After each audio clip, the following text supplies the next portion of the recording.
This is an ABC News special report. I'm Wade Johnson in New York, and we are coming on the air because authorities are about to hold a briefing on the deadly elementary school shooting in Uvalde, Texas.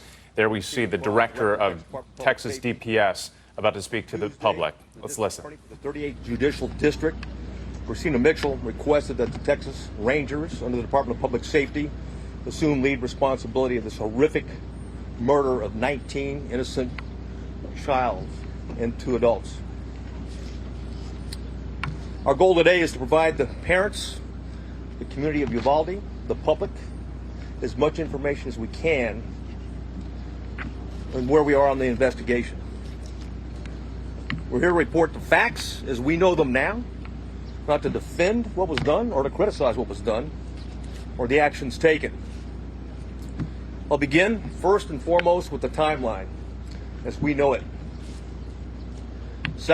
The second timeline I'll discuss is the 911 timeline. Then we'll talk about the relevant social or digital media footprint of the subject. Then we'll also have plenty of time for questions at that point.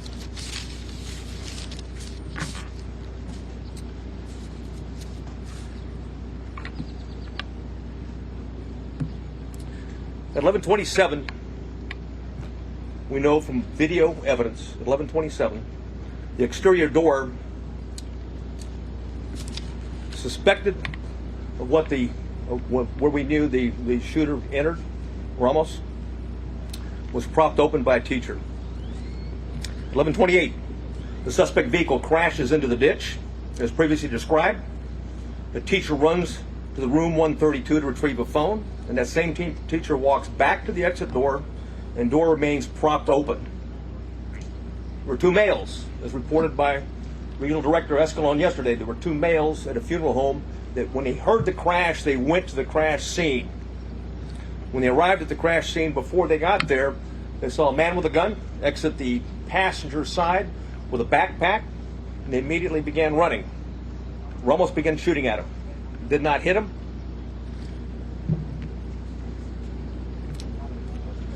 One of the males fell when he was running. Both males returned to the funeral home while they're running. And then again, we see through video, teacher reemerges inside the school in panic and apparently calls 911. 911 call at 11:30. There was a crash, man with a gun. 11:31, the suspect reaches last row of vehicles in the school parking lot. 11:31, the suspect shooting began at the school while patrol vehicles got to the funeral home. I'll point out where it is.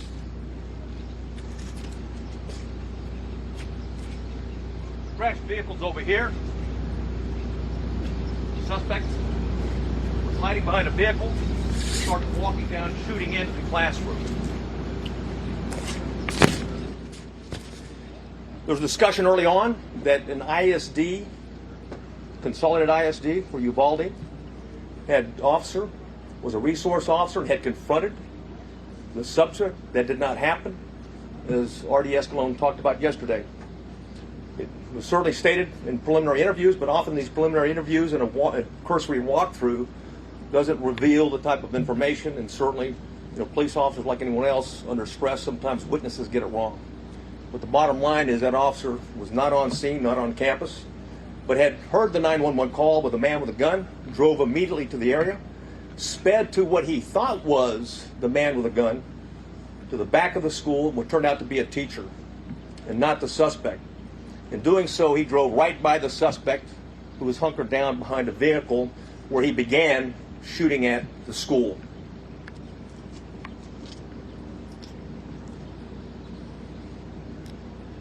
At 11:31, the suspect shooting in between the vehicle is when it began, while patrol vehicle gets to the funeral home. Multiple shots are fired outside the school at 11:31. Patrol car accelerates in the parking lot, drives by the shooter. That's exactly what I was talking about. It was the ISD officer at that time. He passes and then leaves the camera view. There's multiple shots fired at the school at 11:32, at 11:32:27, at 11:32:36, At 11:33 is when the suspect entered the school at the door that I'm pointing to now. At 11:33, the suspect begins shooting into room 111 or 112. It's not possible to determine from the video angle that we have at this point in time. We do know this, that he shot more than 100 rounds based on the audio evidence at that time, at least 100 rounds. He entered at 11:33, or 11:33 he started shooting in the classrooms, 111 and 112. And 11:35, 3 police officers entered the same door as the suspect entered. All 3 of those police officers worked for the Uvalde Police Department. They were later followed by another 4, a team of Uvalde police officers, 3, and also a county deputy sheriff. So a total of 7 officers were on the scene. The 3 initial police officers that arrived went directly to the door, and 2 received grazing wounds at that time from the suspect while the door was closed.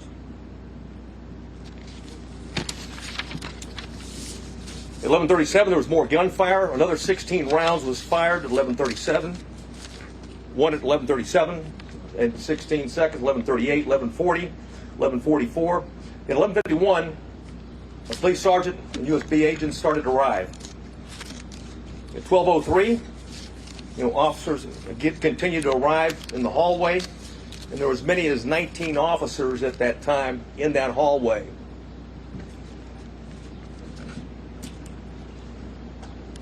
At 12:15, we know that BORTAC members arrived.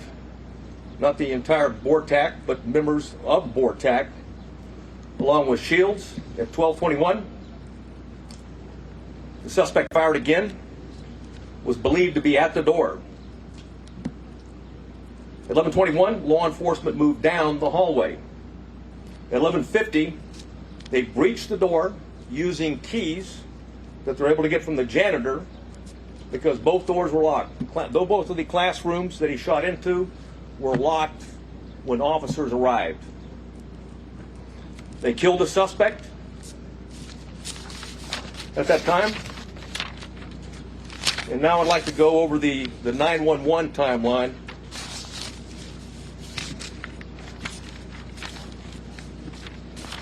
Which I'll warn you is not.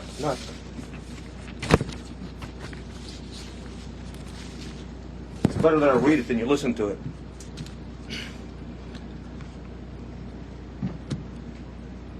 The caller identified, I'll not say her name, but she was in room 112, called 911 at 12:03. The duration of the call was 1 minute and 23 seconds. She identified herself and whispered she's in room 112. At 12:10, she called back in room 12, advised her multiple dead. 12:13, again she called on the phone. Again at 12:16, she called back and said there was 8 to 9 students alive. At 12:19, a 911 call was made, and another person in room 111 called. I will not say her name. She hung up when another student told her to hang up. At 12:21, you could hear over the 911 call that 3 shots were fired. At 12:36, the 911 call, it lasted for 21 seconds. The initial caller called back, student, child, called back, and was told to stay on the line and be very quiet. She told 911 that he shot the door. At approximately 12:43 and 12:47, she asked 911 to please send the police now.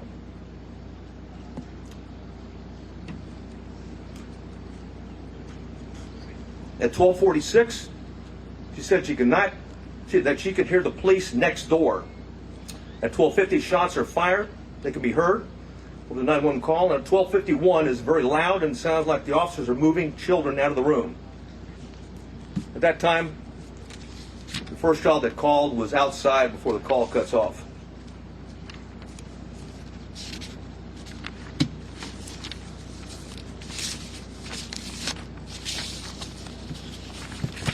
Additional information that we have is that there are 58 total magazines at the school related to the crime scene. 11 of those magazines were inside the school. 3 were on the suspect's body. 2 in room 112, 6 inside room 111. 5 were on the ground, 1 was in the rifle. There were 32 magazines outside the school, but on school property. 1 just outside the school building and 31 in the suspect's backpack that he did not take into the classrooms with him. There was 15 magazines at the crash site. There were 2 magazines at the suspect's residence for a total of 60 magazines. He had purchased and had a total of 1,657 total rounds of ammunition. 315 of those rounds were inside the school. 142 of those were spent cartridges. 173 were live rounds. 922 were outside of the school, but on school property. 22 of those were spent cartridges. 900 were live rounds. 422 were at the crash site. 22 were spent cartridges. 420 of those were live rounds. There's 35 spent law enforcement cartridges total in the school. 8 of those were in the hallway. 27 were inside the classroom. 111 where the suspect was killed.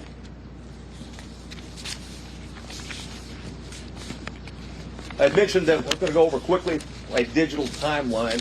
One of the things we talked about early, and I want to correct something that was said early on in the investigation, is that he posted, on Facebook publicly that he was going to that he was going to shoot his grandmother. And secondly, after that he was that he had shot her, and the third that he was going to go shoot up a school. That did not happen. It was actually on a message. It was a Facebook application, messenger application to somebody else that he had a conversation with.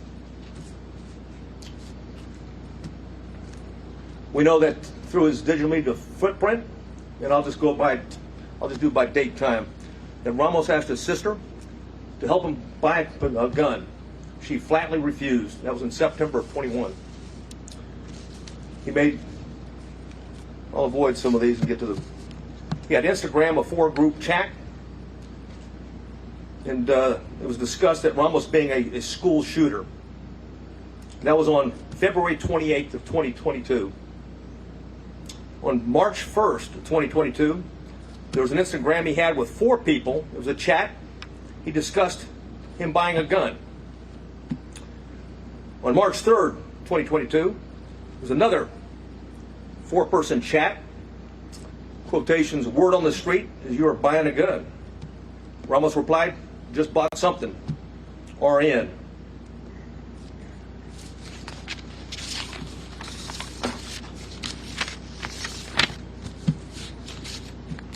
On March 14th, and there was an Instagram posting by the subject, in quotations, 10 more days. A user replied, are you going to shoot up school or something? The subject replied, no, and stop asking dumb questions and you'll see.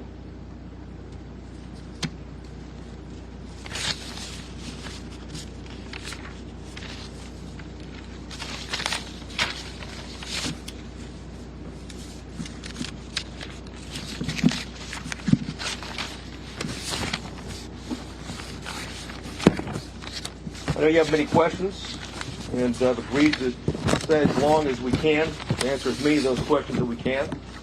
If I can't answer it because we don't know definitively right now, I'll simply say that. And it continues to be a preliminary investigation. There's, literally, certainly over hundreds of interviews that have been conducted, will continue to be conducted, and there's thousands of leads that are being pursued, not consecutively, but concurrently. And thanks to our federal and local partners, and I do want to mention behind me, we've got the FBI Special Agent in charge. We also have an ATF Special Agent in charge, or ASAC, and of course, who else? What I got behind? Okay. With Texas Rangers, if there's any specifics that I haven't covered that I might need their particular support on. I do want to cover one thing quickly, though, before I go to questions, and that's some of the questions that we have already received. And one of those is going around now that in fact, the subject had been one of the 2 arrested by the Texas Rangers and the local police back in 2018. That's not the case. He was not one of the individuals. In fact, we have found no links, associations, and relationships in that investigation. Clearly, it was a threat. It was back in 2018.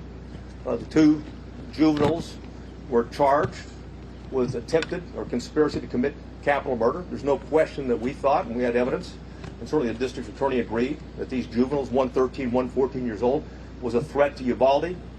And there was a discussion at that time, even the senior year of the one that was 14 years old, which would make it 2022. However, that was not the subject.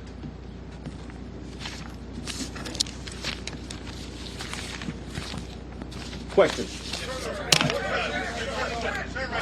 Give your answers. Huh? Tony's going to translate the Spanish. Okay. Oh, yes. Yeah.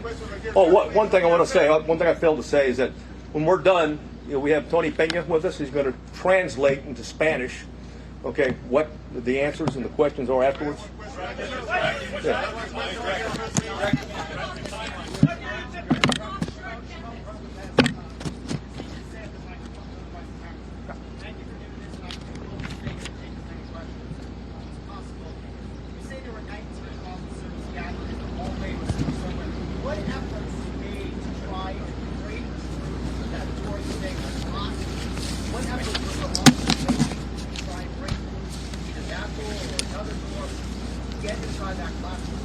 None at that time. The on-scene commander at the time believed that it had transitioned from an active shooter to a barricaded subject. We have people who are alive, children who are calling 911 saying, please send the police. They are alive. In that classroom, there are lives that are at risk. Hey, we're well aware of that. Right. Yeah. Why was this decision made not to go in and rescue these children? Again, the on-scene commander considered a barricaded subject and that there was time and there were no more children at risk. Obviously, based upon the information we have, there were children in that classroom that were at risk, and it was, in fact, still an active shooter situation and not a barricaded subject.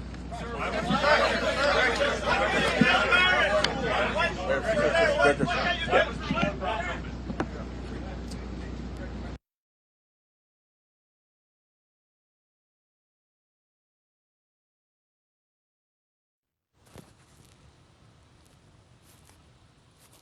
Should we jump in here?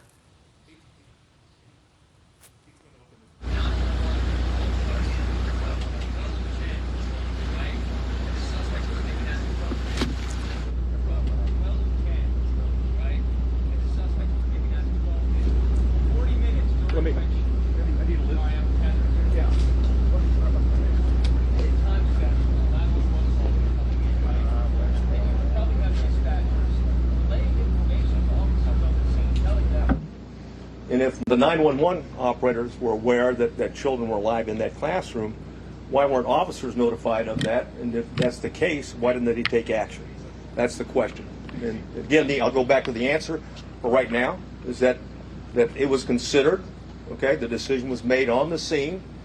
I wasn't there, but at the same point in time, a decision was made that this was a barricaded subject situation. There was time to retrieve the keys and wait for a tactical team with the equipment to go ahead and breach the door and take on the subject at that point. That was the decision, that was the thought process at that particular point in time.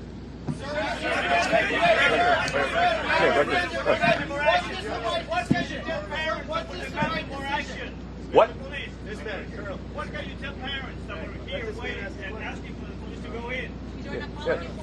Yeah, there was 19, like I said, there was 19 officers in there. In fact, there was plenty of officers to do whatever needed to be done, with one exception, is that the incident commander inside believed they needed more equipment and more officers to do a tactical breach at that point. That's why BORTAC was requested on the scene. As soon as they were there, they executed a search, or at least a dynamic entry, and went in. And of course, that was not till 12. That was not till 12:57.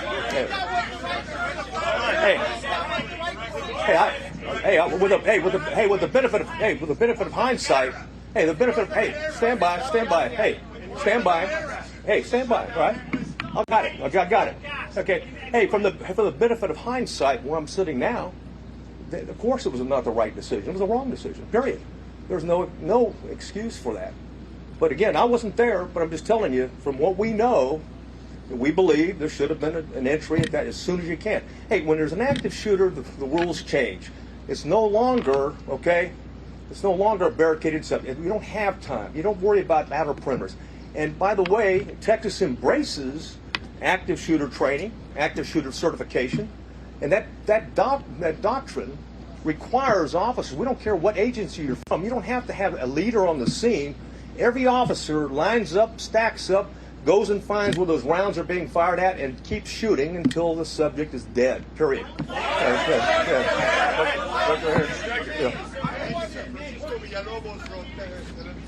Mexico, sir. Obviously, quickly south of the border, it's very difficult to understand how the most powerful nation in the world, the citizens have access to so high-end weapons, and this keeps happening over and over and over again, and now again with children. I don't mean to Monday night quarterback with you guys are the expert enough people, just like the questions, please. How can you keep this from happening again in the communities of Texas?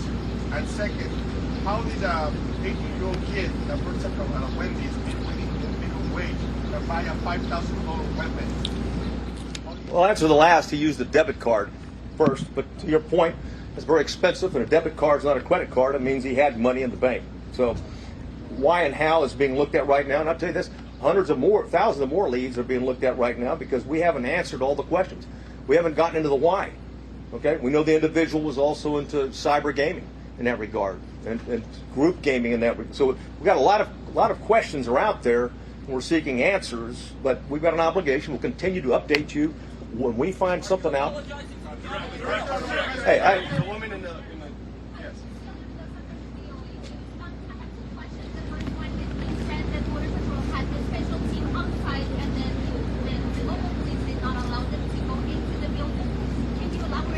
Now, the Border Patrol agents, the BORTAC agents that were in the building, did line up. They're part of the 19 that I talked about, and the entry team, ultimately the entry team that went in. But I can tell you that they were told, just as any other officer was told, and others, even command staff that came on board, is that the incident commander at the time believed that in fact it was a barricaded subject, that we had time, there was no kids at risk.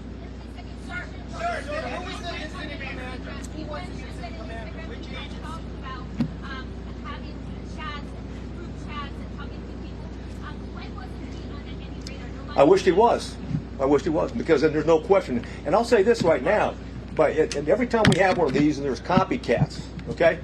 And we need the public, just like we did back in 2018, there was a public, okay, that came forward that we got 2 people that are about to shoot up a school or planning to shoot a school. It's imperative on the public, when you get something, just because it sounds like he's a nut, he may be a nut. But just because it sounds like, possible to do, he may be intended to do, as I've read the timeline based upon the chats that he had. So we need everyone, when we have a threat to life like that, to take it seriously and report it, because ultimately this is tragic. What do you tell the parents of 19 kids, or the families of two teachers? Yeah. Morgan, hey, Morgan. Yes, sir. Yes, sir. Go ahead. Tactical gear, by 12:15, you had at least 15 officers and shields on scene. Yeah. Yet you did not reach the door until 12:50. Hey, I've said it before, is that, well, first of all, when it comes to an active shooter, you don't have to wait on tactical gear. Plain and simple, you've got an obligation. What I know now, okay, absolutely, it was an active shooter, because you can transition. Keep in mind, in the doctrine, okay, of active shooters, you can transition from an active shooter situation to a barricaded subject, or a barricaded with hostage subject. But if shooting continues, and you have any reason to believe that there's individuals alive in there, you've got an obligation to move back to an active shooter posture, and that means everybody at the door.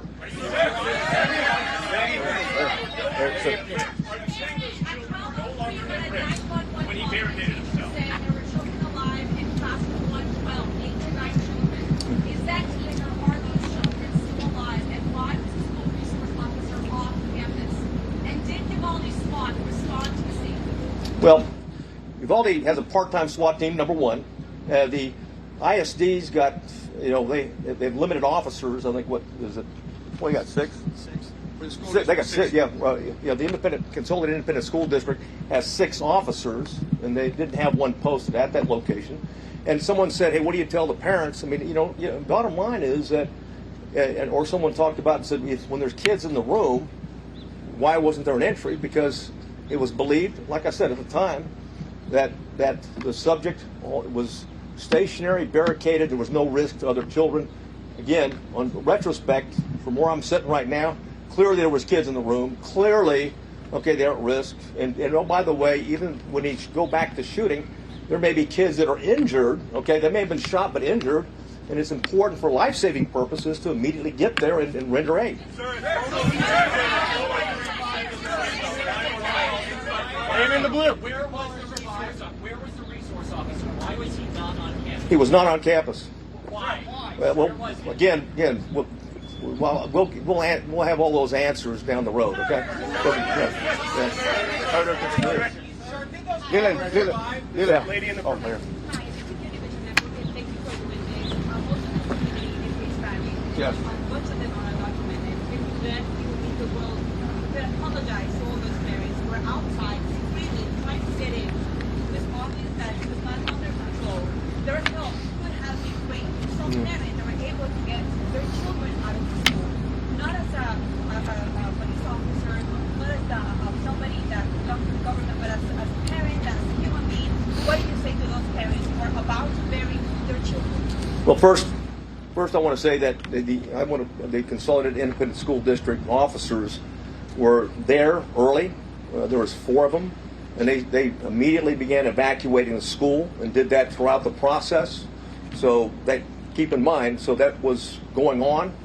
And what do I say to the parents? I don't have anything to say to the parents other than what had happened. We're not here to defend what happened. We're here to report the facts so they have the facts. Yeah. Hey, bottom line, the consultant.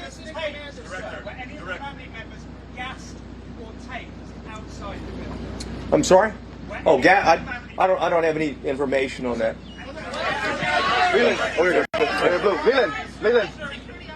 Oh, one second though. However, we did review what DPS officers arrived on the scene, what they did, and looked at those instances. The blue. You know the parents of the children who died are watching right now. And they're hearing you say that not everything that could possibly have been done as humanly fast as it could be done was done. Are they owed an apology from somebody, be it the incident commander in the police department here? If I thought it would help, I'd apologize. Okay. But let me say this. Hey, let me say this. Hold on. When you go back to the timeline, again, I want to go back and I'm not defending anything, but you go back to the timeline. There was a barrage. Hundreds of rounds were pumped in 4 minutes. Okay, into those 2 classrooms. Then anything else, any firing afterwards was sporadic, and it was at the door. So the belief is that there may not be anybody living anymore, and that the subject is now trying to keep law enforcement at bay or entice them to come in to suicide by contact. I understand that. I've reported that. Don't yell over your colleagues, please. Jack Morton from the New York Post. Can I ask 2 questions? First of all, exactly how was the gunman barricaded in his room? Was it just a simple matter of him locking the door behind him? And secondly, did he buy all 1,657 rounds from Oasis Outback using that debit card? Well, I'd like to answer the first one, but the why on the second one I don't have. The first one, that each door can lock from the inside. And both doors were locked, okay, from the inside. So the subject, when he went in, he locked the door. He came out one time into the hallway, went back in and locked the door, because at the time that the officers went in, both doors were locked. They got a key from the janitor and used it. So the first call came in inside the classroom at 12:03 and you breached it at 12:51. How many students died in those 48 minutes? I don't have that answer. We're looking at it right now. Hold on. Yeah. Go ahead. Yes. Why wasn't the school placed on lockdown in 2? While this may be the most unpopular question here today. What is on your heart? How are you doing? Safety the whole time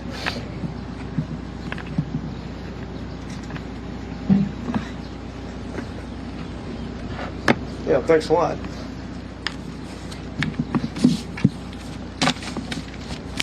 Well, forget how I'm doing, but not the parents of those children. They forget about me, or officers and stuff like that. We take an oath to uphold the law and protect people. And anytime something tragic like that, we want to know why it happened and if we can do better next time, is the bottom line. And call it like it is. It is tragic.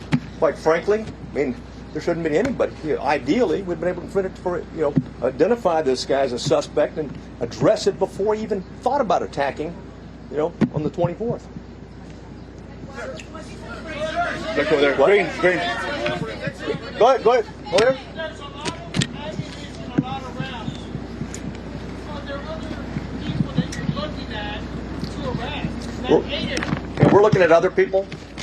Absolutely. Anybody who's been in contact, we're looking at anything. And links to associations, people that may have known something, and will continue, and may have been involved in some chat room gaming along with them. So there's nobody that we're not going to talk to and look at. And it's certainly, I can assure you that the district attorney is very proactive and very concerned about this, and that if any evidence that we bring to her that someone was an accomplice or an enabler or didn't do what they should have done, it's in violation of the law and it meets the probable cause standards, I have no doubt that she'll take care of business like she did back in 2018 when we had 2 juveniles plot a capital murder at the school. Right down in front of you, right there. Well, 911 calls at 12:10, 12:13, Yes. 12:16. The shooter wasn't killed until 12:16. Any of those 911 callers survived? yes. I can't tell you that with certainty, but more than one survived. How many children got pulled out alive? I'm sorry, what? Give us an update on the number of officers injured, the condition, where they are now, and also were there any windows in the classroom and stuff? Yes, the windows I'll go backwards, and right over here, I'll move over here. Something shot into these windows right here as he's approaching the door, right? So the children were vulnerable all the time going through. We don't have any recording of any of the children maybe injured but not dead the way he shot in this particular area, right?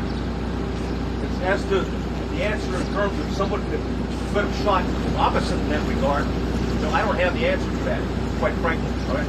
We're looking at a number of different things in terms of ballistics and things like that. What you can do, keep in mind, when you've got children, in here, we've got children in here. Oh, Jesus, yeah.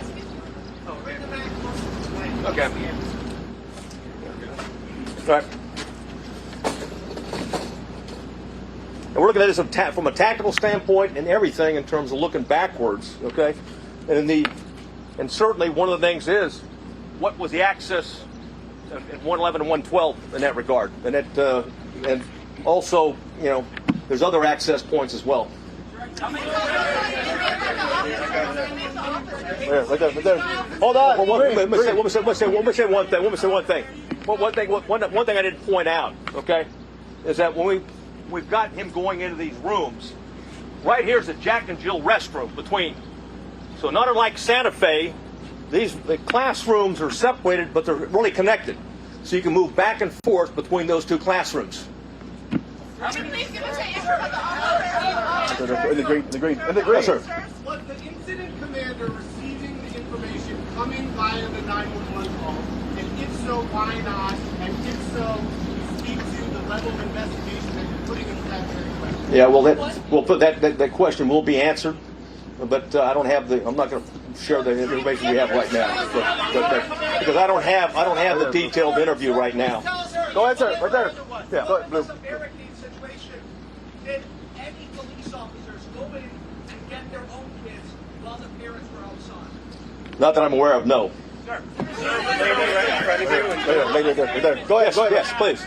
How many children called 911 and you know for a fact if any of those children died? I know for 2, for certain did, and those 2 did not die. What was that propped open door still propped open even after the incident was occurring with shots being fired at the funeral home? Bottom line is, we reported what happened. Is that back door was propped open. It wasn't supposed to be propped open. It was supposed to be locked. And certainly the teacher that went back for her cell phone, it propped it open again. So that was an access point that the subject used. Do you believe that the teacher is in Go ahead, Blue. Go ahead. Hold on. You have said in hindsight mistakes were made, and Democratic Congressman is now calling for the FBI to investigate the response here. Yeah. Is going to be held accountable. Well, first of all, we welcome the FBI. There's a reason why there's the FBI special agent in charge behind me right now. They play a vital role. And again, this is about finding facts and reporting facts as quick as we can. This is not about trying to defend, or it's not about trying to assess or even be hypercritical. It's about the facts and sharing whatever we learn on the facts as quick as we can and be as transparent as we can. Okay, the media, but more importantly, the parents and the public and the citizens of Uvalde and Texas. Go ahead, Blue. Go ahead. Hold on. Sir, hold on. The chief of police of the Consolidated Independent School District is the incident commander. It's his school. He's the chief of police. Okay. Hey, I'm not going to discuss disciplinary, but there's an ongoing criminal investigation. There's ongoing criminal investigation. being investigated and working with? I'm not going to get into that. Matt, go ahead. Yeah, Matt. Who is responsible for making that decision not to breach the classroom? If CBP Was it local? The chief of police, Consolidated Independent School District. He was convinced. He was convinced. And again, I'm going to go back and say, he was convinced at the time that there was no more threat to the children, and that the subject was barricaded, and that they had time to organize with the proper equipment to go in. The subject already had hit, 3 officers, and hit 2 officers. And I didn't answer the final question. A third Border Patrol agent was grazed as well, but no police officer was seriously injured. Why was the timeline so wrong?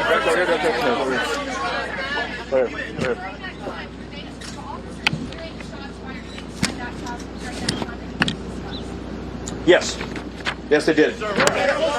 He shot, and I went through the timeline before, where he continued to shoot periodically, sporadically. The last, I think I already gave you the timeline. I'm sure I went through it, but the last time that the shot right before the entry, was he shot at 12:21. So. At the officers or at the children? Well, no, not at the children. Well, we don't know yet. We believe it was at the door, is what he fired at. Go ahead,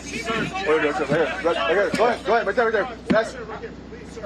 Hold on. What kind of equipment did law enforcement have in each specific moment of the response? Hey, well, we know that beginning when the BORTAC agents arrived, they had 3 ballistic shields. It's going to be the last question. Yeah, what? Last question. Right here in the booster. Right here. Yeah. Go ahead. Hold on.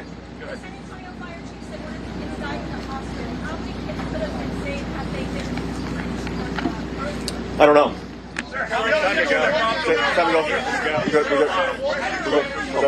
No, that's fine. Yeah, let's answer the question. What do you think should have done? Well, I've already said that. First of all, Texas embraces and teaches, the active shooter doctrine. The active shooter doctrine, as long as there's kids and as long as there's someone's firing, you go to the gun, you find them, you neutralize them, period. And there's only, there are some nuances with transition to a barricaded subject, also transitioning to a hostage situation. And of course, the decision at the scene was that this is still a barricaded subject that did not go back to an active shooter situation. Go ahead. Yeah. Where is the police chief, and why isn't he here to take our questions? Well, because I'm here to address the latest timeline and facts that we know. You're certainly welcome to reach out to them. I'd like to ask the Yeah. I defer to, you want to get the question? Okay, hold on. How many children were pulled out? Hold on, sir. Hold on. Sir, you've now been on the scene for several days. Two things. What exactly is your role in this investigation? And hearing all this, and given that the FBI goes through lengthy efforts to study active shooter situations like this, do you think this is something that requires an independent investigation by whether a federal agency, by you guys, or someone else? Thank you for the question. So, my name is Oliver Rich. I'm the special agent in charge of the San Antonio division. First, I want to say I understand there are a lot of questions and there's a lot of frustration in the public, and our heart goes out to the families and the victims in this tragedy. I will say our role here remains the same. We are here to assist in this investigation, to provide the support to the community to the best of our ability. We've had 200 people here for over 4 days. We have people working all across the country to support this community and to support this investigation. We are continuing in that vein. We have victim specialists here working with people in the community, and we will continue to do that. If the facts bear out that there is a federal nexus, then the FBI will conduct an appropriate investigation at that time. But for now, we continue in this to support the Texas Rangers.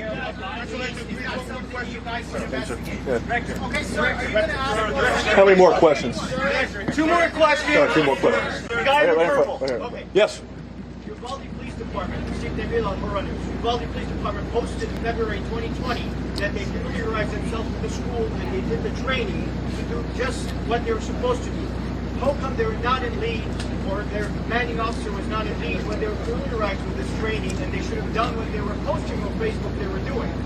Who dropped the ball? Yeah, I don't have the answer to that question. Right here, last question. Right in the grade, sir. Right in the grade. Yeah. Go ahead. President Biden will be here on Sunday. Uh-huh. Your thoughts on that? Do you have a message for the president? Yeah, welcome here. Welcome to Texas. And this community has been hit hard.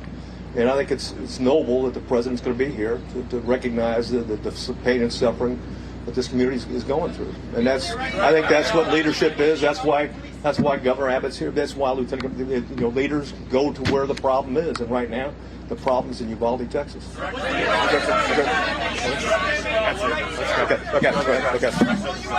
Yeah, thanks.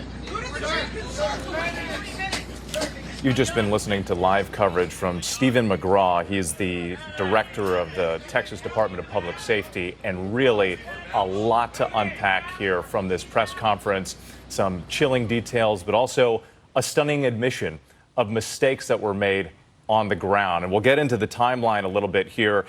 He also illustrated what happened more about the time that the first shots were fired, the 911 calls, how a door was left unlocked by a teacher that heard some of those gunshots, and that's how the suspect was able to get inside.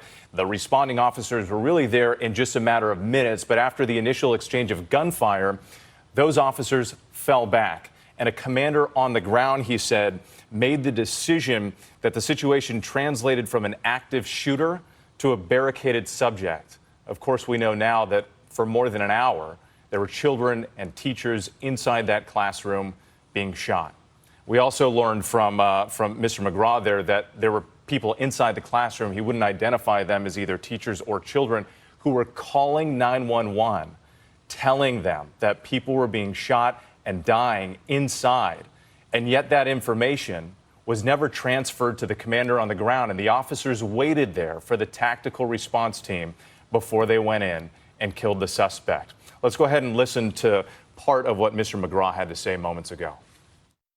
For the benefit of hindsight, where I'm sitting now, of course it was not the right decision. It was the wrong decision, period. There's no excuse for that.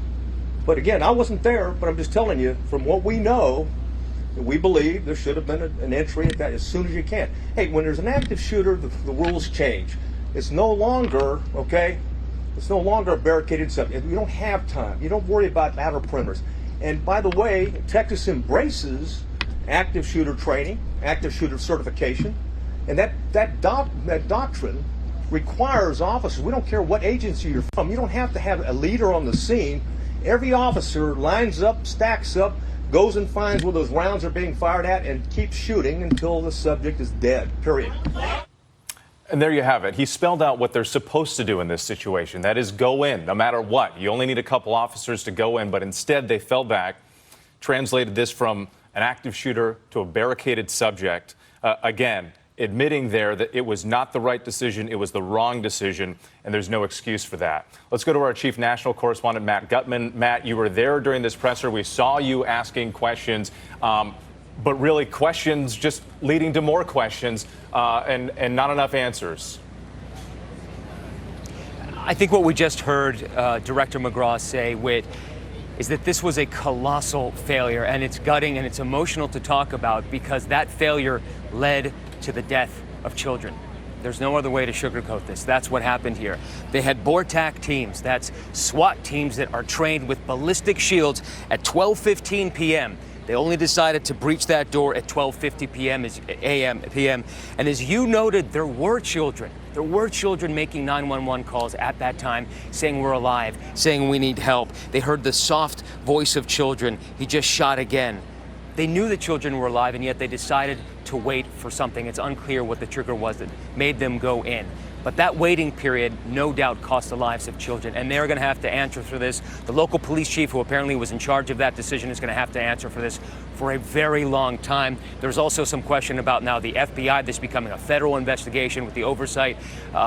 It is just gutting to know the number of failures. So they arrived and they were here. Officers were on site at 11:33. Or very shortly thereafter. They had plenty of time to gather and do something about this. Remember, the suspect was only neutralized at 12:50, 80 minutes later. 80 minutes he was inside that school grounds. So there was plenty of time to do something. 911 dispatchers told officers, or should have told officers on the scene, that there were children alive, but that wasn't done with. So many unanswered questions, and there are going to be very many angry parents in this community after they hear this. And we know that there were children in there alive who survived, who were with him that entire time as the horror played out. I want to bring in our Chief Justice correspondent, Pierre Thomas. And Pierre, I just want to note in the timeline here, because this is really important. Again, they got these calls from inside at 12:03. Somebody called saying that they were in room 112, and they were saying room 112 and 111 were adjoined rooms, so the suspect was able to go back and forth. And at that time, again, this was 30 minutes after he walked in the building, dispatchers were advised multiple people dead. They called back saying that 8 to 9 students were still alive in there, and yet, Pierre, that information didn't get to the commander on the ground. Whit, this is perhaps the most devastating press conference that we've seen maybe ever.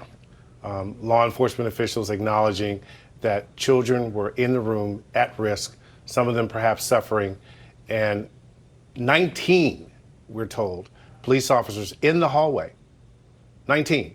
They broke the protocols, as the commander talked about, of engaging. You engage the suspect until he's neutralized. Period. Full stop. Did not happen. And this notion that the information from the dispatchers who were talking to children not being relayed to the commander on scene, this is, again, the most colossal, devastating failure in real time that we've seen perhaps ever. And Pierre, and you've pointed this out before, two things can be true at the same time here. You can have brave officers who went in. We know that a couple of officers were shot, but you can also have mistakes and a failed response. And of course, there's still a lot of information that we still need to get here, but certainly your law enforcement sources had been telling you that it was looking like this, and now today we have that admission. All week, sources had been suggesting that we were not getting the full story. That there was too much confusion. We were getting halting information that proved not to be true. But the bottom line all week, Whit, has been there was a significant period of time, an hour, in which those children were in a building with a suspect who had engaged police, had been shooting at people, shot hundreds of rounds, and the police did not try to take him out. There's just no way to get around that fact, and today we got what we all suspected was devastating mistakes made, cascading mistakes that led to those deaths. And we saw the parents on the scene pleading for the officers to go in as well. Pierre Thomas for us and the entire team, we thank you. Of course, our coverage continues on ABC News Live and abcnews.com. I'll be right back here with the entire team at World News Tonight for a full wrap-up of what happened today. For now, I'm Wade Johnson in New York. Have a good day. This has been a special report from ABC News.